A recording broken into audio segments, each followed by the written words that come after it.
안녕하세요. 플로라 김원장입니다. 자꾸 어려운 내용을 해서 죄송한데 오늘은 안면 계측 분석이 무엇인지에 대해서 잠깐 말씀드리고 우리가 돌출입이나 다른 수술을 할 때 이런 것들을 어떻게 활용하고 나중에 수술 후에 이런 것들이 어떻게 변화가 되는지 좀 더 객관적으로 판단할 수 있는 그런 기준으로 삼을 수 있다는 점에서 아주 간단하게 소개해 드리도록 하겠습니다. 보통 우리가 안면 계측 분석을 할 때는 측면에서 얼굴의 상중하 골격이 전후 관계가 어떻고 수직적인 관계가 어떤지를 판단을 하게 됩니다. 그래서 지금 이 그림을 보시면 여러 가지 랜드마크라고 하는 기준점들이 있는데요. 뭐 눈, 코, 턱, 입술, 그 다음에 치아 등에 따라서 이런 여러 가지 기준점이 있습니다. 이런 기준점에 따라서 계측을 하게 되는데 그 중에서 저희가 가장 기본으로 봐야 될 것은 눈과 코를 기준으로 입이 얼마큼 나와 있는지 보기 위해서 FH 라인이라고 하는 수평선과 그것에 대해서 코에서 내린 수직선을 긋습니다. 그리고 이 외에 여러 가지 이런 각도를 측정하기 위한 그런 평면들을 표시를 하고요. 치아의 교합의 각도를 확인하기 위해서 여러 가지 선들을 그은 다음에 각도들을 측정을 하게 됩니다. 이런 각도들은 다 각각 나름대로 평가하는 데 의미가 있기 때문에 사실 뭐 이런 모든 것을 일반 분들이 다 알기는 힘들고 저희도 이 모든 수치를 다 활용하지는 않습니다.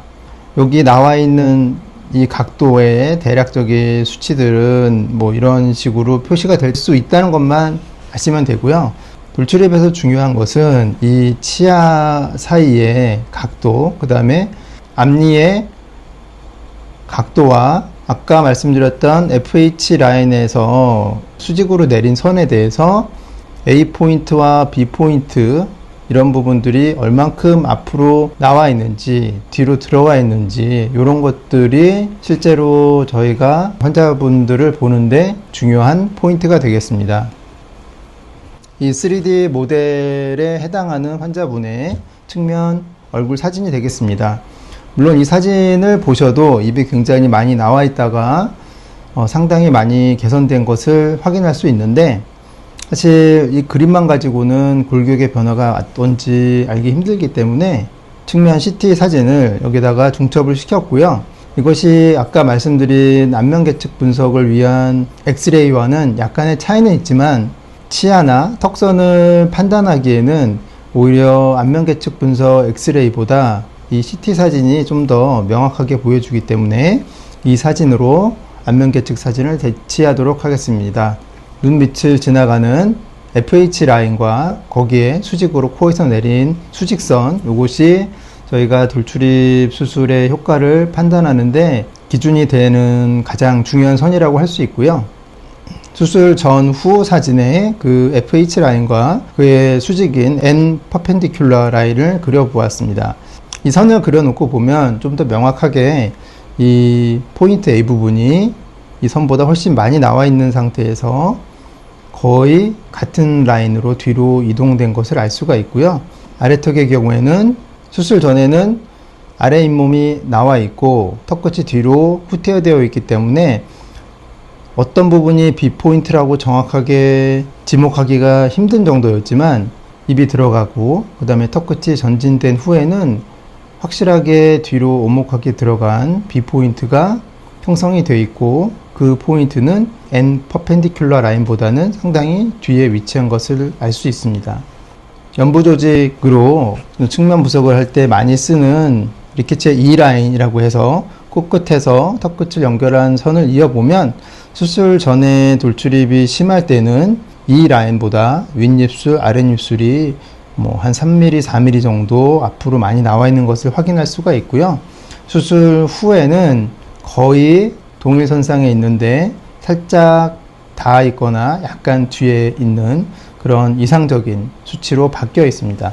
물론 이 라인에 대해서 입술이 닿는 정도는 서양 사람과 동양 사람의 약간의 차이가 있기 때문에 동양인에서는 거의 닿는 정도가 이상적인 수치라고 할 수 있습니다. 네, 그리고 또 다른 환자분을 보도록 하겠습니다.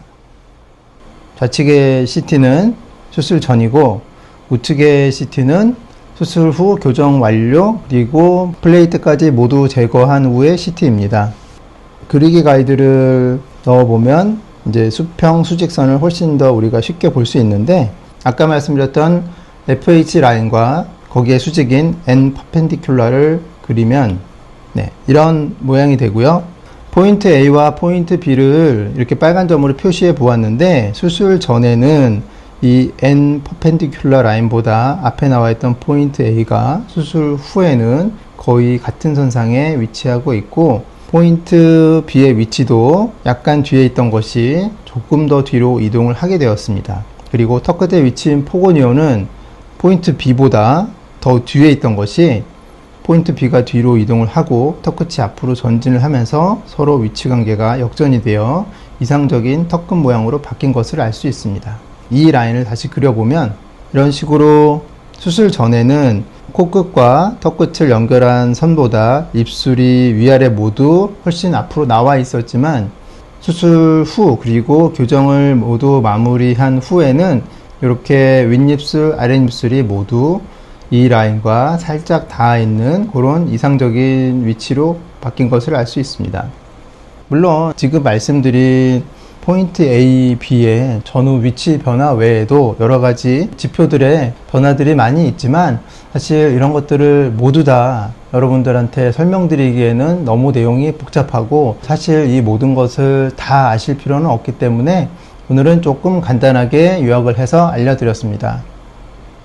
점점 내용이 더 복잡해지는 것 같아서 좀 당황스럽기도 한데요. 다른 곳에서도 쉽게 만나볼 수 있는 그런 내용보다는 좀 더 전문적인 내용을 원하시는 분들도 있을 것 같아서 영상을 제작했습니다. 또 재밌는 자료를 가지고 찾아뵙도록 하겠습니다. 플로라 성형외과 김원장이었습니다. 감사합니다.